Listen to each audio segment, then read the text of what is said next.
According to a Filipino legend, the first people to be made were malakas and maganda. According to the story, they emerged from bamboo trees and were flown to the Green Islands on the back of a bird.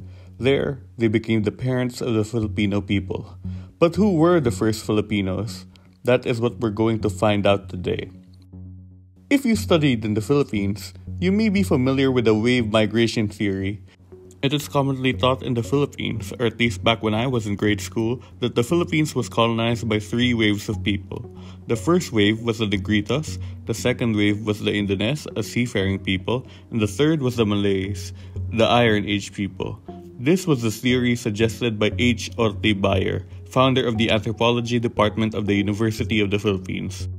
As this theory was made in the early 1900s, most modern experts in the field dismiss this theory as outdated and favor more modern theories.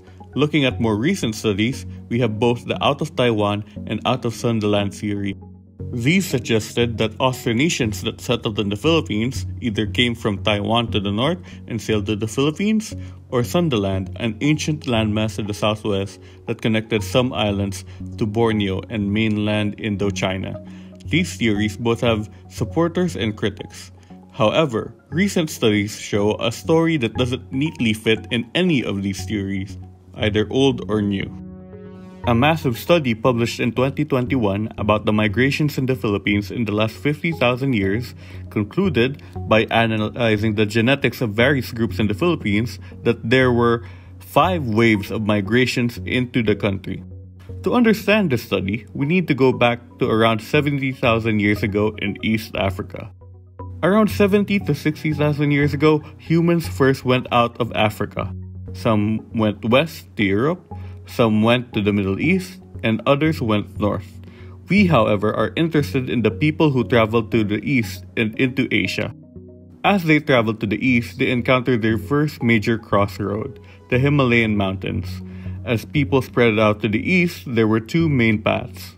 Some humans went through the north, but other groups went through the south.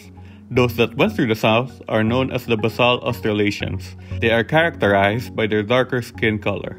Some of the Australasians stayed in India, while others migrated further east.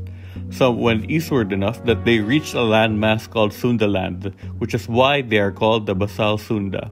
Now, you might be asking, what is Sundaland and why does the map look so different?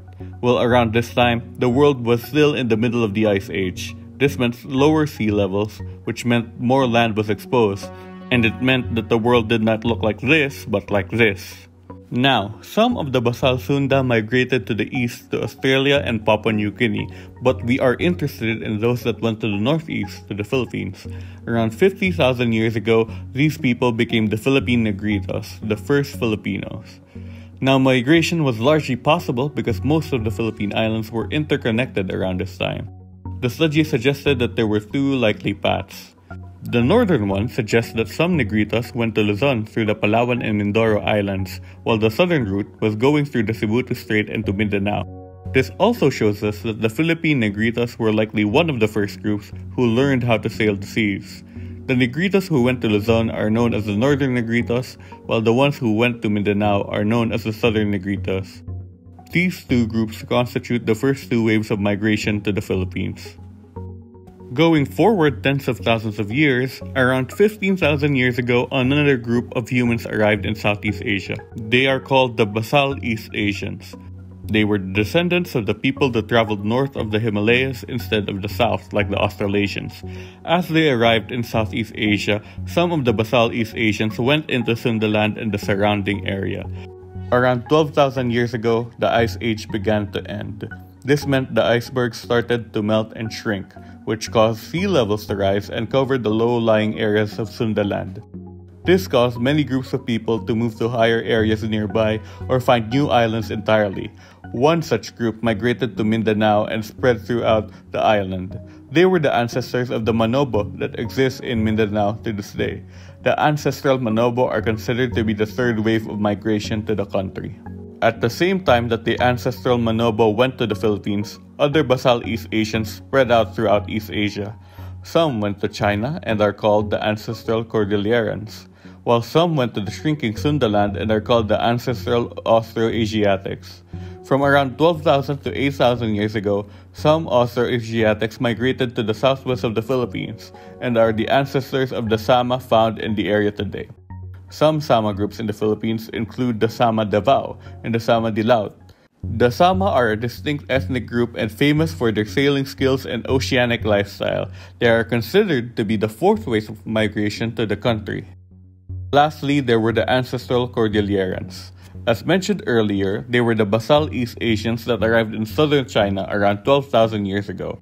After the northward migrations of the northern Negritos, southern Negritos, ancestral Manobo, and ancestral Sama, there was the southward migration of ancestral Cordillerans.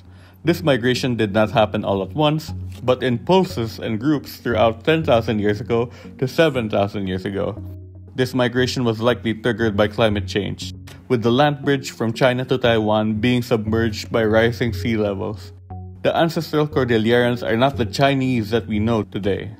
The ancestors of the Han Chinese that inhabit the area today arrived around 5,000 years ago after the ancestral Cordillerans already migrated south. They are the fifth wave of migration to the country. The arrival of the ancestral Cordillerans, or Austronesians as they are sometimes called, resulted in mixing with the groups of people that arrived earlier. The language that they spoke, the Austronesian language, became the dominant influence throughout the archipelago. All Filipino languages are classified into the Malayo-Polynesian branch of the Austronesian language family, although there were some words from the languages of the earlier groups that seem to have survived. This only goes to show how widespread their settlement and influence are throughout the Philippines. This also seems to indicate that the Austronesians arrived before the advent of agriculture in the Philippines, meaning that they did not bring it with them when they first arrived.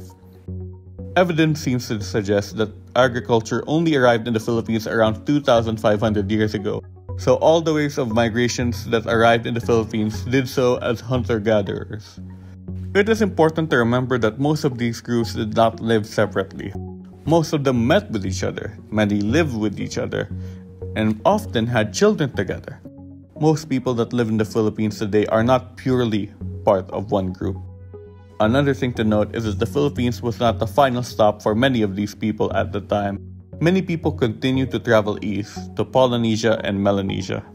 Climate change also seems to have been a major factor into the migration of many of these groups, which only goes to show the power of Mother Nature over humanity. Of course, people did not stop migrating to the Philippines after this time. As we can see, going through Philippine history, multiple groups of people went in and out of the country, for various reasons. But that is a story for another day.